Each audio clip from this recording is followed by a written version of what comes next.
दोस्तों क्या आप जानते हो फेविक्विक आग में चला जाए तो क्या होगा। और इस ब्रह्मांड में एक ऐसी भी जगह है जहाँ शराब की बारिश होती है। और जंगल के राजा को तो आप सभी जानते हो, बट दोस्तों क्या पक्षियों के राजा को जानते हो। और क्या आपको पता है हमारी दुनिया कहाँ खत्म होती है। तो दोस्तों इस वीडियो में हम ऐसे कुछ अमेजिंग और इंटरेस्टिंग फैक्ट्स बताने वाले हैं। अगर वीडियो अच्छी लगे तो वीडियो को लाइक और चैनल को सब्सक्राइब कर दे। फैक्ट नंबर 10, अब तक आपने आसमान से पानी और बर्फ गिरते हुए देखा है, लेकिन क्या आपको पता है ब्रह्मांड में एक ऐसी भी जगह है जहाँ पर शराब की बारिश होती है। यानी इस प्लेनेट पर आप जहाँ भी देखेंगे आपको हर जगह शराब ही शराब मिलेगी। इंटरनेशनल स्पेस एजेंसी नासा ने इसके बारे में दुनिया को बताया है। और सबसे बड़ी बात है कि स्पेस में प्रोपेनॉल के रूप में ये सबसे बड़ा अल्कोहल अणु खोजा गया है। और ये पृथ्वी से इतना दूर है कि इसे लाने के बारे में अभी सिर्फ कल्पना ही की जा सकती है। और नासा के मुताबिक ये अल्कोहल सितारों के बीच पैदा होने वाले एरिया सेजिटेरियस B2 में पाए गए। और ये एरिया हमारे गैलेक्सी के सेंटर के करीब है। और इस एरिया के करीब ही हमारे आकाश गंगा का एक बड़ा ब्लैक होल है। नंबर 9,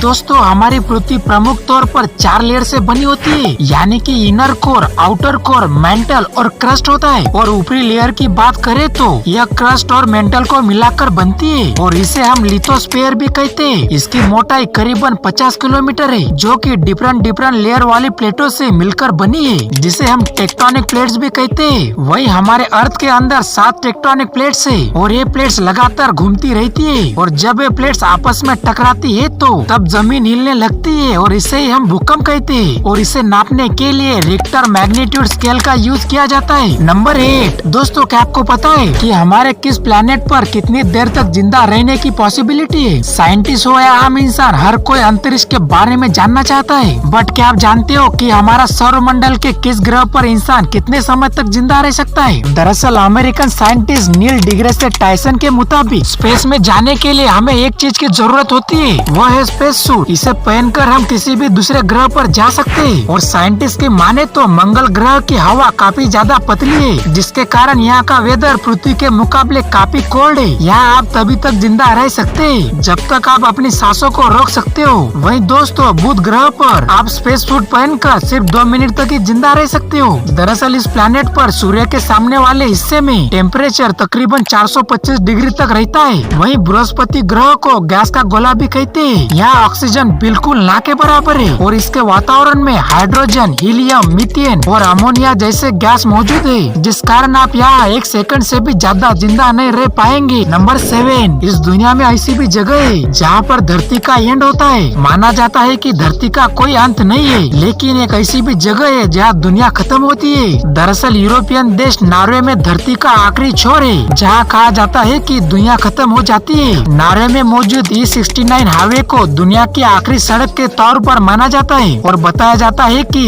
E69 हाईवे उत्तरी ध्रुव के पास है। और इस सड़क के खत्म होने के बाद कोई भी रास्ता नजर नहीं दिखता है। और हर तरफ सिर्फ ग्लेशियर और समुद्र ही नजर आता है। और बताया जाता है कि यह हाईवे धरती के सिरों को नॉर्वे से कनेक्ट होता है। और यहाँ पर अकेले जाने पर मनाही है, क्योंकि अक्सर लोग बर्फ की वजह से रास्ता भूल जाते हैं। नंबर 6, धरती पर लगे पेड़ पौधे से नहीं बल्कि यहाँ से दुनिया की 80% ऑक्सीजन आती है। हमारे एटमॉस्फेयर में करीबन 21% ऑक्सीजन है। धरती पर मौजूद प्राणी सांस लेते समय ऑक्सीजन अंदर लेते हैं और कार्बन डाइऑक्साइड बाहर छोड़ते हैं। अब दोस्तों आप भी सोचते होंगे कि धरती पर लगे पेड़ पौधे हमें अधिकतर ऑक्सीजन देते हैं, बट आपको जानकर हैरानी होगी यह सच नहीं है। हमें लगभग 2/3 ऑक्सीजन पेड़ पौधे से नहीं बल्कि कई और से ही मिलती है। दरअसल धरती पर मौजूद रेन फॉरेस्ट लगभग 28% ऑक्सीजन देते हैं। वहीं दोस्तों 2% ऑक्सीजन अदर सोर्सेज से आती है। लेकिन एटमॉस्फेयर में ऑक्सीजन का सबसे बड़ा पार्ट यानी कि 50 से 80% ऑक्सीजन हमें समुद्री पौधों से मिलता है। वहीं आपको बता दें कि महासागर के अंदर मौजूद समुद्री पौधे जैसे फाइटोप्लैंक्टन, केल्प और शैवाल प्लैंक्टन सबसे ज्यादा ऑक्सीजन का उत्पादन करते हैं। नंबर 5, चंद्रयान 3 के बाद इंडियंस में अंतरिक्ष की रुचि बढ़ रही है। दरअसल अंतरिक्ष में इंसानों की एज को लेकर एक मिथ सालों से चलता आ रहा है। इसके मुताबिक अंतरिक्ष में इंसान की उम्र बढ़ना बंद हो जाती है। नासा ने इस बात को जानने के लिए 2 एस्ट्रोनॉट भाई पर रिसर्च की थी। और इस रिसर्च में एक भाई को स्पेस में भेजा गया और दूसरे को पृथ्वी पर रखा गया। इस तरह स्कॉट केली ने 340 दिन अंतरिक्ष में बिताए। वहीं उनका जुड़वा भाई मार्क केली धरती पर रहा। और स्पेस से लौटे स्कॉट केली के जीन्स में कई तरह के बदलाव देखे गए। वो अपने भाई मार्क के मुकाबले ज्यादा यंग नजर आ रहा था। हालांकि अगले 6 महीने में स्कॉट केली के जीन्स में हुआ बदलाव सामान्य हो हो गया। नंबर 4 दोस्तों, जंगल के राजा को तो सब जानते, शेर को जंगल का राजा कहते,